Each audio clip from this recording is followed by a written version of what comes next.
Bismillah. Salam alaikum wa rahmatullah. Toujours dans le cadre des maladies infectieuses qui peuvent engendrer une splénomégalie, on va parler des causes parasitaires.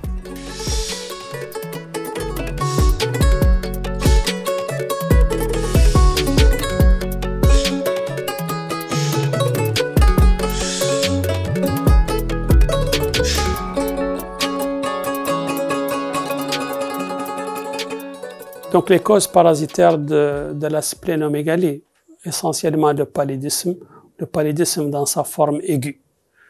Paludisme aigu, هذا قد يعدل une splénomégalie يخلي تعود une splénomégalie habituellement modérée. modérée معناها ما هي كبيرة وتعود ملي elle s'installe sur une courte période معناها une installation aiguë ou surtout réversible ce traitement. Donc, on a les trois caractéristiques de la splénomégalie qu'on retrouve dans le paludisme dans sa forme aiguë. Splénomégalie modérée, splénomégalie aiguë ou une splénomégalie réversible sous traitement du paludisme. Une autre variété de la splénomégalie rencontrée dans le paludisme est la splénomégalie paludéenne hyperactive, ou SPH. La splénomégalie paludéenne hyperactive une forme chronique وتخلق essentiellement les zones اللي يعود فيهم le paludisme endémique. وهذه la forme chronique اللي تخلق في les zones endémiques en tout cas sur le plan physiopathologique elle est expliquée par une réponse ou une réaction immunitaire envers l'infection répétée par le plasmodium.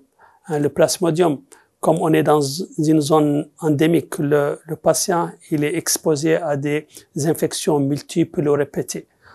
Où la répétition de ces infections il provoque une réaction immunitaire au niveau de la rate.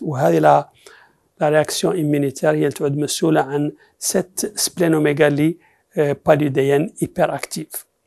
والفرق بينها هي ولا forme aiguë, bien sûr la chronicité تكلمنا عنها درك يقير sa taille.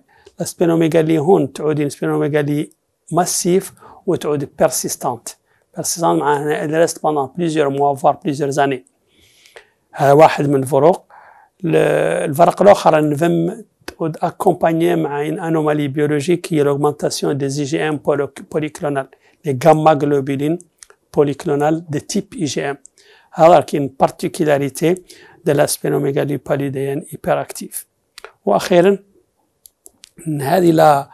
la splénomégalie paludéenne hyperactive, elle peut s'accompagner, elle peut être traitée, elle nécessite un traitement au long cours, une durée de traitement de 6 à 12 mois, où la modalité, le traitement اللي عادة utilisé فيه هو la chloroquine.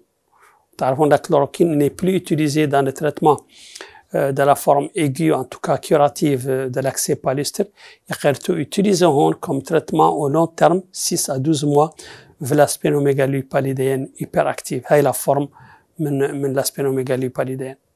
Les autres causes parasitaires de l'hypersplénisme, la splénomégalie, هما la leishmaniose viscérale. طبعا خارجين leishmaniose كيتاني حبة حلب هذه يقولوا لها والله تنت كيتاني خارجة إن فورم من لا ليشمانيوز تعود إن فورم فيسرال والله واحد يقول له كالا أزار و particulièrement fréquente في l'Amérique du Sud غير مولي في le bassin méditerranéen l'Afrique du Nord par exemple où le germe responsable de la leishmaniose viscérale dans le كالا أزار هو la leishmania donovani. Avec une variété de la leishmaniose ou transmise par les moustiques. Une piqûre de moustique qui transmet le corps de Donovani, la leishmaniose viscérale.